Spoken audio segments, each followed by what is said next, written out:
बाजार पे और हमसे भी गरीब रहेगा रे स्वाति जो तुझको खरीद लेगा और तो रस रस को चूस कर गुठली को फेंक देगा। कबे कबे अगर हम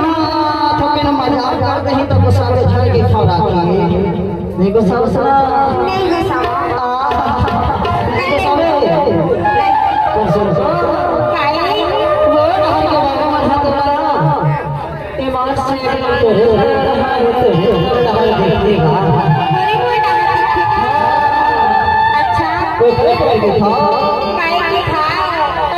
परदेसी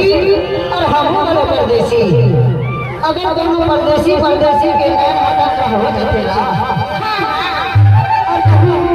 माया प्रीत के गोद में थोड़ा आई लेते ना और मैं हर बच्चे के रहूं तो गुस्सा में घर के खोया मैं गुस्सा एक लड़का की था परदेसी अल्लाह परदेसी गुस्सा चलोगे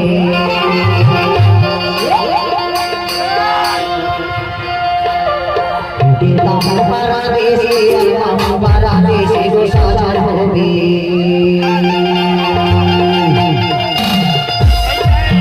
गुस्सा चलोगे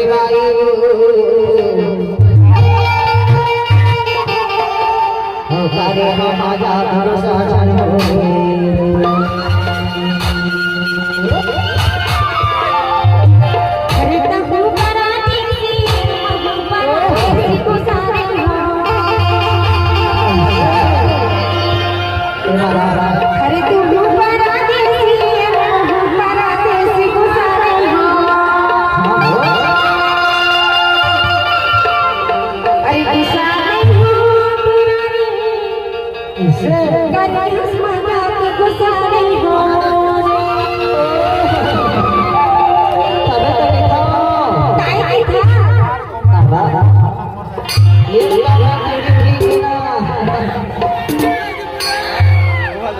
ये टूरी हम पसंद है कि नहीं है ये वाला अरे ना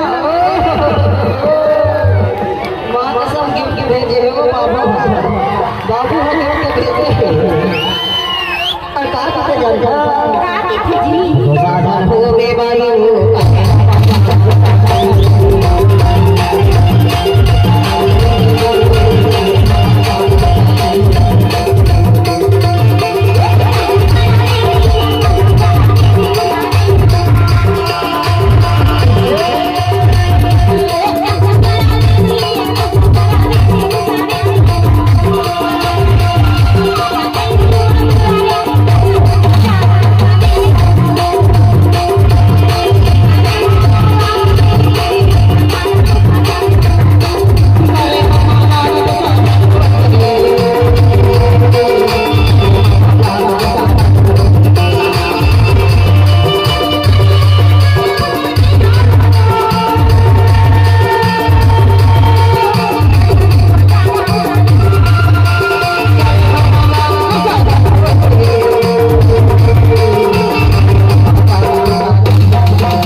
देता हूँ परारी से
माया वाली टेंशन पंजाब करे हवा ईमान से तो सुनना अतिक माया हो गई है। अरे माहौल तो तोने अतिक माया हो गई परसला बताना तेरे और माया है कठिन हो गई। अच्छा और कठिन माया अच्छा है, कठिन माया अच्छा है।